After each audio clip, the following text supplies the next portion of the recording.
of the 50? Oh, if we take it out and it's a fertile egg, 98% chance of hatching that egg, we've got to stuff up. Because we put it in the incubator and we can control the environment. Here, they can't control how much rain they get and all that. So fertile egg, you've got to stuff up to not have it hatch.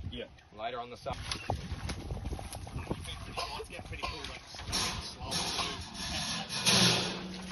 You see there's not a female with this fella sitting over back there.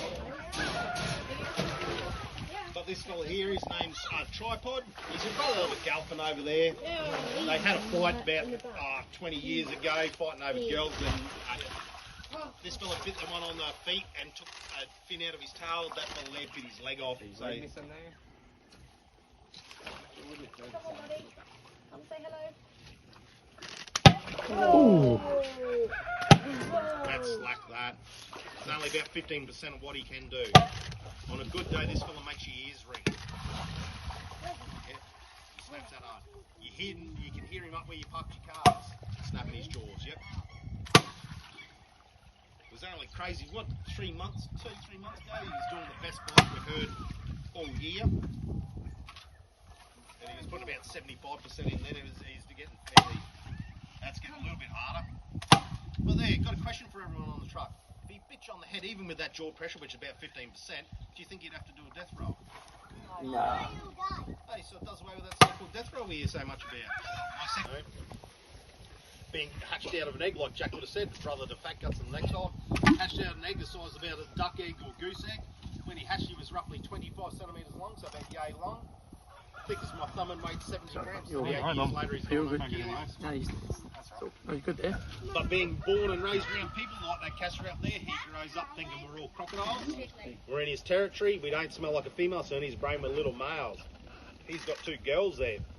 That's why you may notice I just played with his girls and he actually come out. We get a territorial response from him. All this year he's sitting there saying, see how big I am, keep out of the water, I'm going to rip your arms and legs off. It's not about eating you, it's about the territorial. They've got no choice. But you give them the choice, they want the fresh meat. And that's what I said, give them the choice, they don't want to eat the rotten meat. So this whole idea of eating, they love eating rotten meat, stash it, is not true. We try to feed him fish, he'll spit it out. He doesn't like that pork with skin on, he likes chicken. How much chicken you're feeding him a day, sort of thing? Or what do the general rule is this: if they come there with a toe that was nearly double the size of this fella's toe, I'd say, you shot a big crocodile, or a tooth that's getting up near the size of a Coke tin. You go, I believe you. But, don't let the stories get in good. And that's a problem with it all.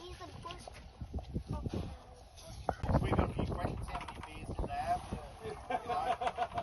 Did they have a rifle in the pub, and where's the skull for that crocodile? Because if they had the skull's going to be around 150 kilos. They've got photos there of people standing. I've actually seen it, standing behind the crocodile.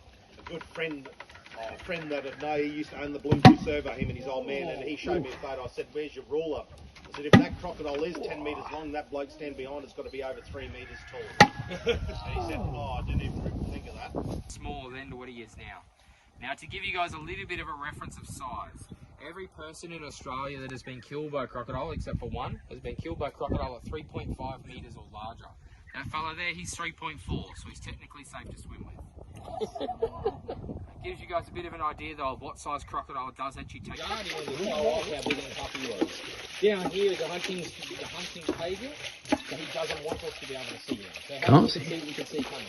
Where is he? If you see any bubbles coming, they're coming from his black feet, he's spreading methane gas. Decomposing leaf litter that's on the bottom of the pond, because it's coming from his back feet, he's 2 to 2.5 metres in front of the bubbles. You can see the bubbles out there? Oh, now I can see him. So he's almost here. Watch end of the stick. Oh! Bloody hell. So he didn't launch up, he just stayed and then he goes back down. He can sit there for now, that 3 to 7 hours, there waiting, holding his breath, waiting for you to go wash your hands or have a drink. He's got pressure sensors on every scale. They're that good he can feel us walking along the bank here, so he can follow the prey item along without putting his head above the water. The animal sticks head in for a drink, so he feels the vibration through those sensors, just fights the splashing. So that at the moment, that's sitting on top of his nostrils. We go off the end of his nose, that's the depth of the water. So we've got a 4.5 metre, 600 kilo animal in that much water. You pop that against your leg, it's about mid-shin today. The shallows we've tucked this guy up without being able to see him in the dry season was just above my ankle. And we got that multiple times in the dry season. Now you imagine you're out in the bush and you've come down to ankle deep water to wash your hands, or an animal's come down here to have a bit of a drink. Oh, Anticlimactic, wasn't it? Normally he puts a good snap on, that's a bit slack. And that, but you still get the idea of what makes him so dangerous, and he'll usually go back underwater again and wait again. So crocodile that gets you, you don't